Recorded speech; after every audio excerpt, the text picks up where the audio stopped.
Hello, everyone, and welcome back to another episode of Social Media Decoded, the number one podcast to help you understand social media better, to grow your business, to attract more clients and customers, and to, of course, make more money. And I'm excited today because I am talking to someone so amazing. I've had the pleasure of speaking for Kathy in her amazing class, and I am so excited to talk about doing a website and social media audit on your business because it is so important. So Kathy, thank you so much for joining us today. So excited to have you.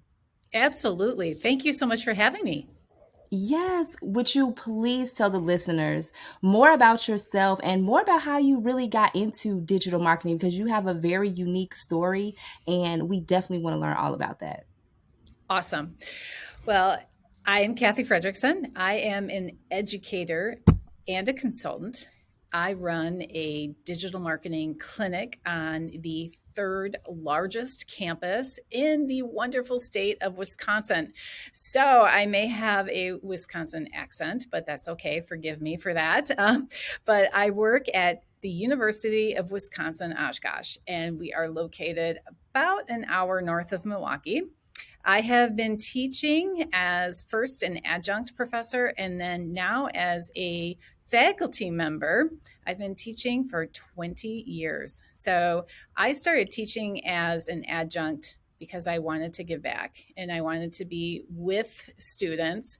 I was working full time. My very first class was Intro to Marketing, and I got the bug. So my husband has been amazing on this journey. He has supported me as I've come up with these wild and crazy ideas to continue to come back to campus to teach. Since 2017, I have been leading our digital marketing program. So I have built 5 courses from the ground up. And as a result, what I really like to do is I like to explain digital marketing in a way that people, good business people, can understand, including my students. I run my courses, as you know, Michelle, I run them like a meeting. So we have an agenda, we have a plan, and my students are doing experiential learning. So we're going to talk about the website and social media audits that I've done both as a practitioner, but also that my students have done and then my interns have done at our digital marketing clinic. So thank you for having me.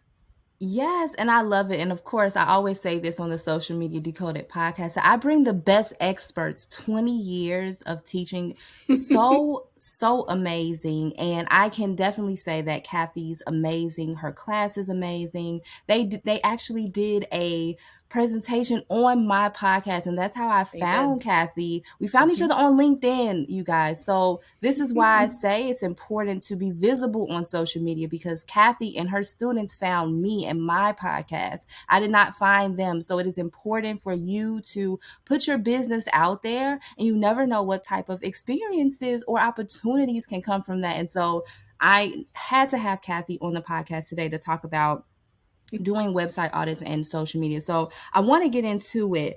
Why is it important to conduct a website and social media audit as a business owner? Okay, so website and social media audits are critical for every business. Unfortunately, there are a few companies that are committed to completing them. We know that. That's why we're talking about this today. Businesses struggle with tying their investment in their website and their social media efforts to quantifiable results. Now, I'm going to get a little bit academic on you guys, so just bear with me. I am not your heavy into research type of professor, but sometimes I do go back to research.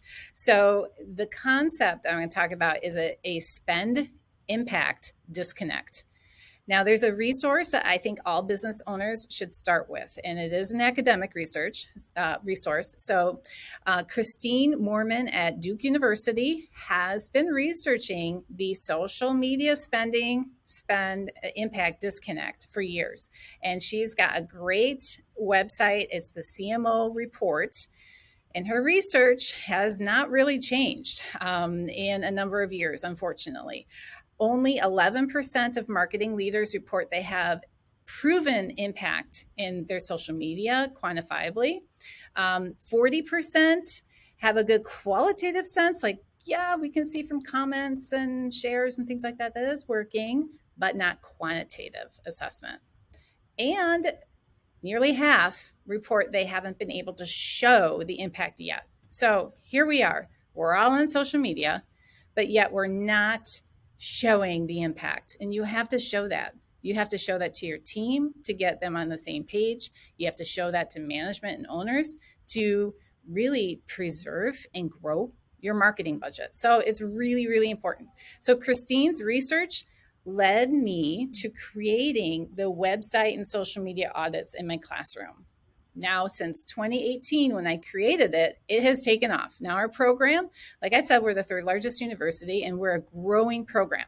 So, since 2018, 340 of my students have performed 82 audits for small businesses and nonprofits. The interns at my clinic that we launched in January of 2021 have performed 30 audits for small businesses, and we operate within our Small Business Development Center. So these are businesses that need help, and they apply to the Small Business Development Center, which is through our Small Business Administration, for help. And when a counselor has identified they need marketing help, they send them to us. And so a lot of times we see the spend impact disconnect and we're like, okay, we can roll up our sleeves and we can get started and we can do a website and social audit for you. And what's nice is that we're funded by a grant. So you spend about 15 hours with one of our interns and we help them. We help them understand. We help them get Google Analytics installed if they don't have it installed yet. And if they do have it and they haven't looked at the data, we help them understand as well. So that's kind of the lay of the land. And I can provide just kind of the big picture of what it all is. I absolutely I'll get started on that. I absolutely love that. And I love the fact that you said, marketing budget.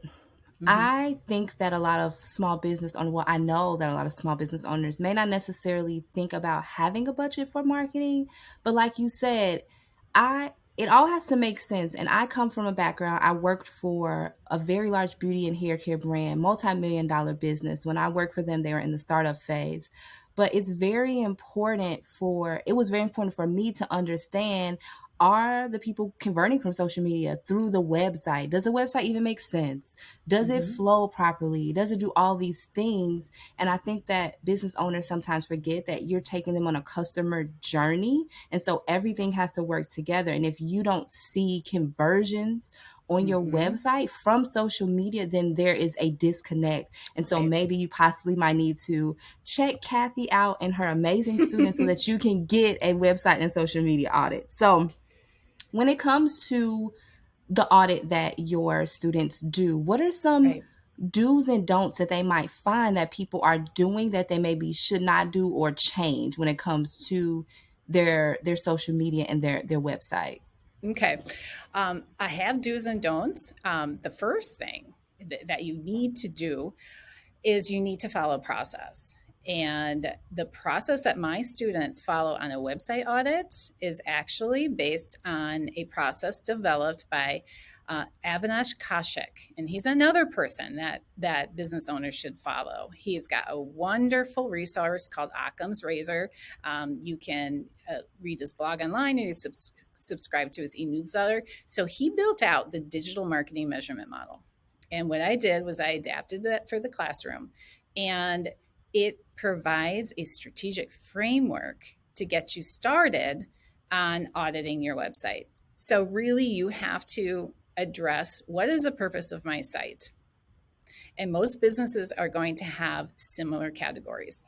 So you want to increase awareness to your business. You want to generate leads. Maybe there's a specific product or service that you want to increase traffic.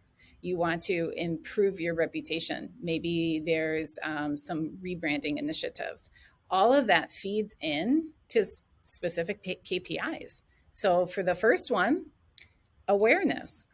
You can go to Google Analytics and get a sense on how aware people are of your business. And how do you do that? Well, you have a KPI of, I'm going to monitor my direct traffic. Direct traffic means that people know your URL already. and they're typing it in, they're going to your site. That's one piece of it. Another piece of it is the Google Search Console. And so Google Search Console will tell you what are the queries that people are searching when they land to your site. And if you find that you have a lot of branded search queries, good. People know your brand name. So monitor that and track it month to month and see if it's growing.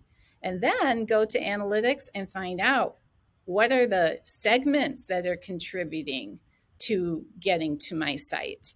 So that's just in the awareness component. Lead generation is important for any business. So make sure if you have a form, you know how many times people fill out a form and they don't know if it went through? Well, that's part of the experience, but that also is part of tracking. So you should have a special URL that says, thank you for contacting us. We will respond in immediately, which is what people want these days. But what that enables you as a marketer is you take that URL and then now you can track that URL. You can track how many completed forms have I had this month. And go to your analytics, see is there a specific time of day that people are contacting you? Oh gosh, that's an insight.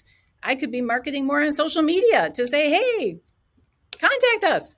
So it is all based on what's cool about digital marketing is that to do it right, you have to be a good business person. And that's the connecting point is that small business owners are good business people primarily. I mean, that's why they're owning small businesses.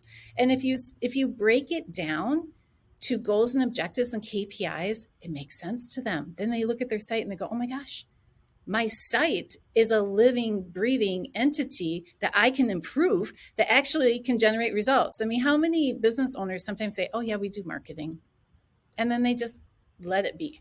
No, you've got to nurture it. And there's so much data that you could quantify how well you're doing. And if you're not doing so hot, that's all right. Improve it. Yes, absolutely.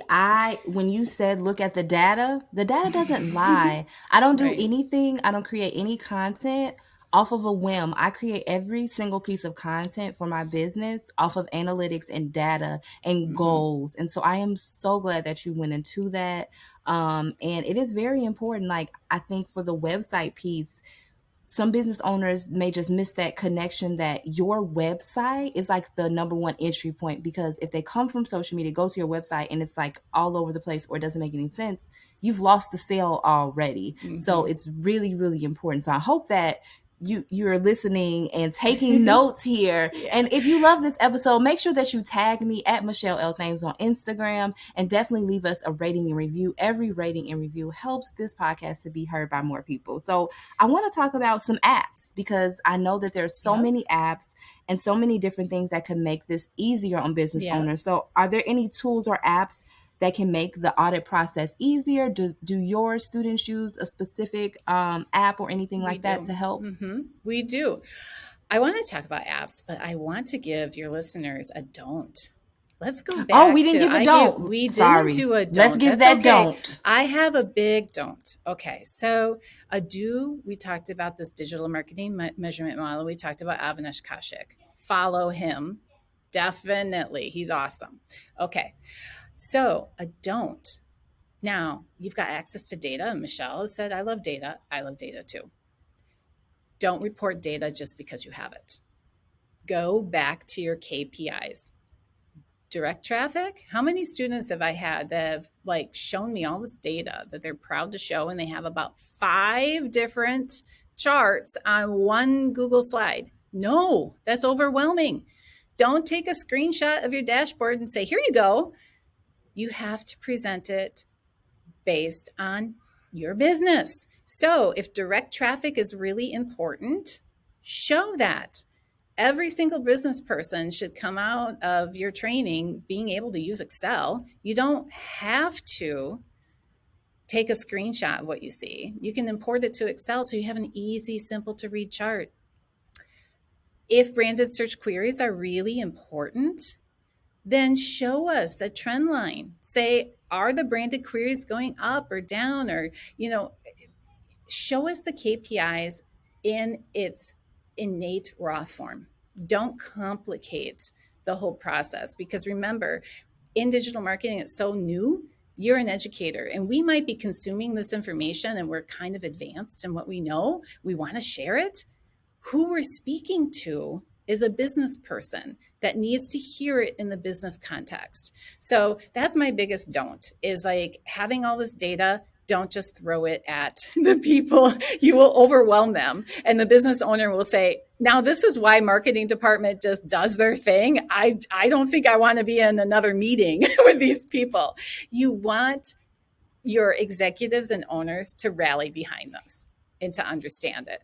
So, all right. You talked about apps. So now let's get into apps. So there are tools. I will give you the toolkit that we use at the Digital Marketing Clinic, because being part of the Small Business Development Center and serving small businesses, we have to use resources that are affordable and that are easy to use. So number one resource that I like to use, there is a free version, but it's also worth $99 a month if you're willing, for unlimited searches and data, and that is SEO Moz.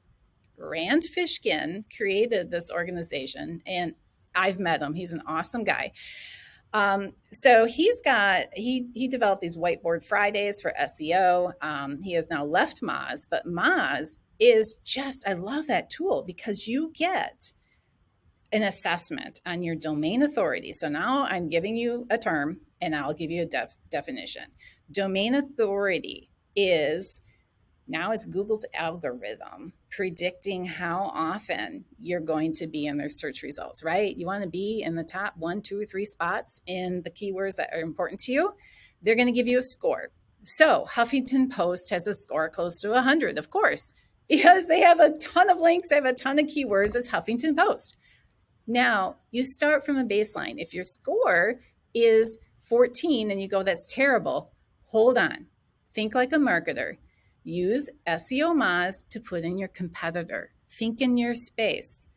So if you're Joe the plumber, now look up Al the plumber. And if Al has 20 and you have 15, Al's doing more marketing and showing up in the Google algorithm more than you are. So it's all relative.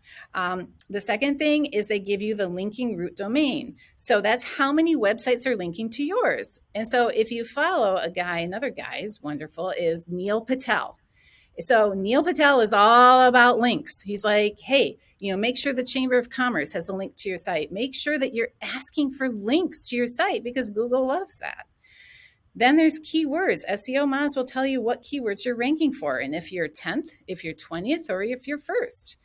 And then you'll get a spam score. So your domain authority goes down if you've got websites that have been flagged by Google that are linking to you.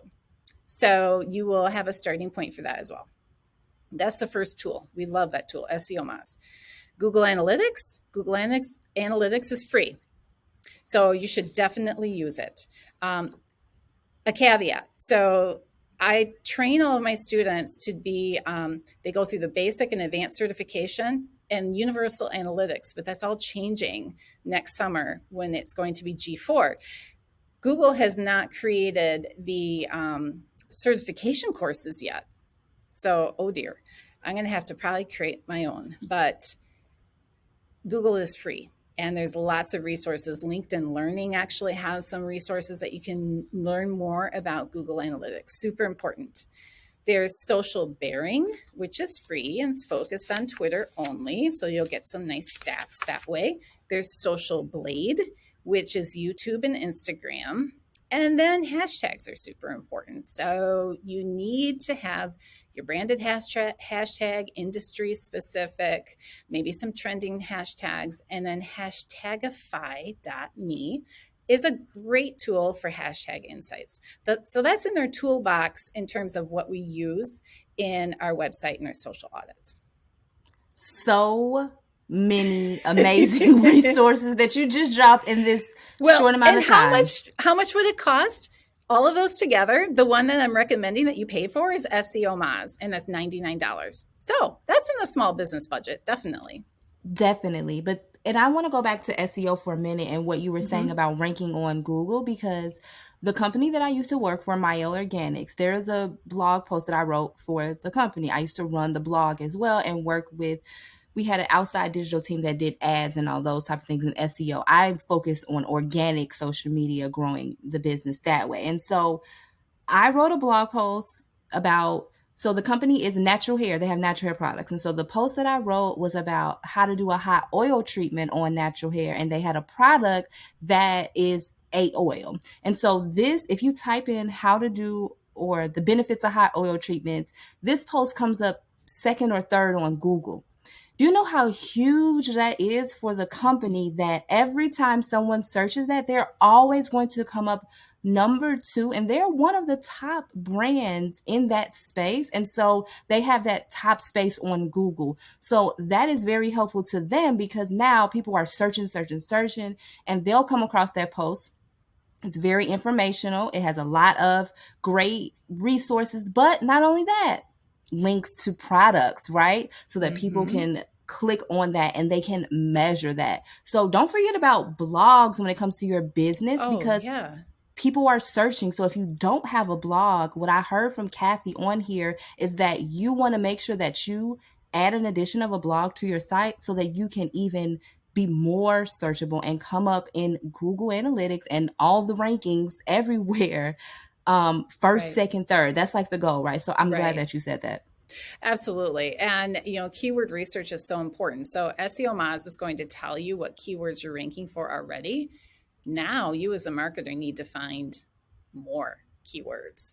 And like what Michelle is saying, the how-to is a question. So we use keywordtool.io, and it's very reasonable in cost as well. I think it's less than $100 a month. Isn't it worth it to see in your geographic area what the search volume is? So hot oil treatment, what is that search volume? And if you are a provider of that and you only provide it in the state of Wisconsin, you're only going to care about that search volume from people in Wisconsin. So all of this data is available to us. It's just a matter of organizing it, thinking like a business person, and taking steps. There's so much to digital marketing that I think if you have an organized process, you use the digital marketing measurement model, you use Google Analytics, and like Michelle said, you have a blog, and that blog, every single blog you do is attached to a keyword that you know has search volume. You're going to start to see traffic, more than just traffic, qualified traffic to your site, which is super important. Yes. I know we can get a little bit technical about all the social media and digital marketing terms. It doesn't have to be hard. I know we're getting technical about SEO and things like that, but it's important as a business owner to know the different ways to market your business. And that's why I go deeper on this podcast about social media and digital marketing, because they have to work together. There's like no real way that you can have social media in a corner and not also work on your other digital marketing assets. So very important. So very last question. This has been such a great episode. I hope, again, all of the listeners are taking notes, because it has just been so juicy. So I want to talk about workflows. And I like that you said previously, before you shifted into this question, that you should have an organized plan, because that is the real path to success. So what does a typical workflow look like for a website and social media audit when your students are going through this process? Just run us through like a really quick workflow. Yep. Okay. So every student, like I said, it was 340 that took my digital marketing analytics course, and I offer it 2 times a year, which is great. Digital marketing measurement model. That's first. Define your goals, define your KPIs.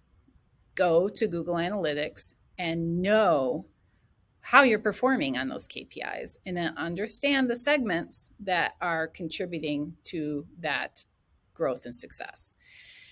Google Analytics dashboard should be your KPIs. So this is living and breathing. So you shouldn't just like have analytics and not look at it. So you need to be looking at and devote a time that you're going to look at it. And small business owners are busy. So if they say, well, Sunday evening is my social media and website time, and to look at my analytics, look at my dashboard.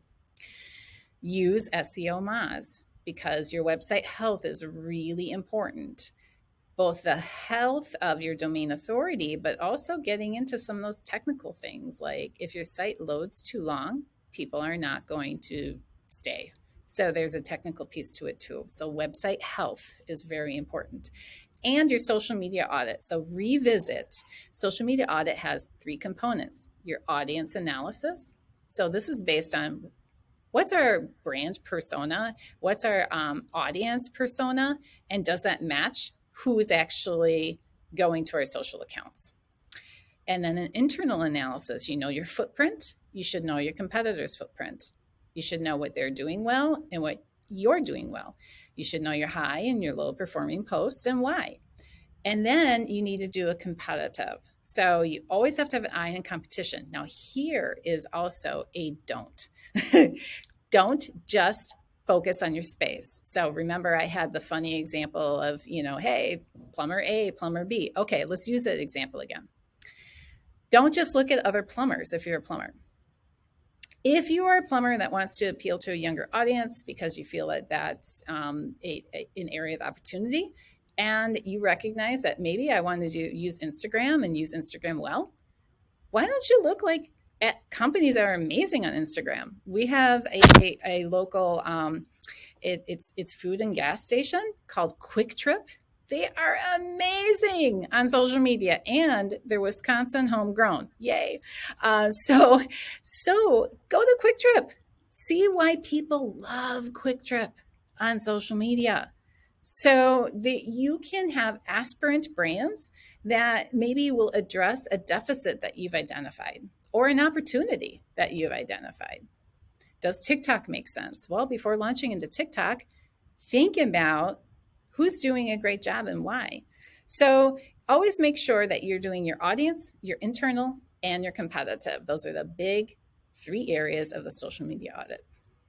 Awesome. Oh my goodness. So many good gems. I don't know where to. You guys, I know that you definitely have to go back and listen to this episode more than once because there were so many amazing gems dropped here today.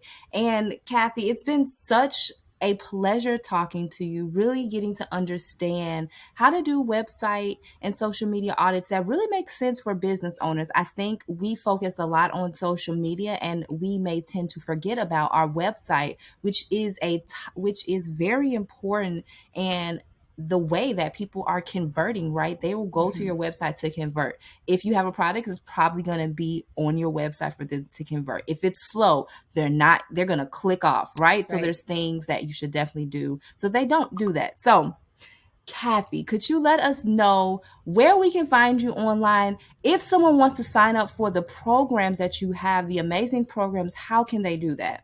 Okay. Well, you can find me online a few ways. So I'm at Kathy Fred on Twitter. I'm at Kathy Fredrickson on LinkedIn. You can find our digital marketing clinic through our Wisconsin SBDC.org. So, like I said, we're part of the Wisconsin Small Business Development Center. We are a growing initiative through our SBDC. So that's where you're going to find what our interns provide. And I have a caveat. It's the state of Wisconsin. So if you love what you see here, here is my tip. Go to your small business development center that is located nearest you. So go to the Small Business Administration website. They are great counselors, and they're all set up differently in different states. So another state might have a different marketing initiative that might be housed in their small business development center. So that's my plug for the Small Business Development Center as a whole. I think small businesses should be utilizing that.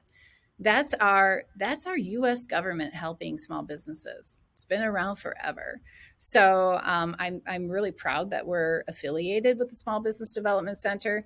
If you're in Wisconsin, you can apply to our clinic. We would love to serve you. And if you're in another state, go to your local Small Business Development Center and please tell them that Michelle Thames and Kathy Fredrickson sent you that way. Absolutely. Absolutely. Well, thank you so much, Kathy. It has been so amazing chatting with you all about digital marketing. And I hope that everyone picked up the amazing gems that were dropped in today's chat. So excited to put this in works because I definitely had learned some things that I'm going to go back and I'm going to change some things on my website because I know that things need to be updated. So thank you so much for this very informative chat. Thank you for having me.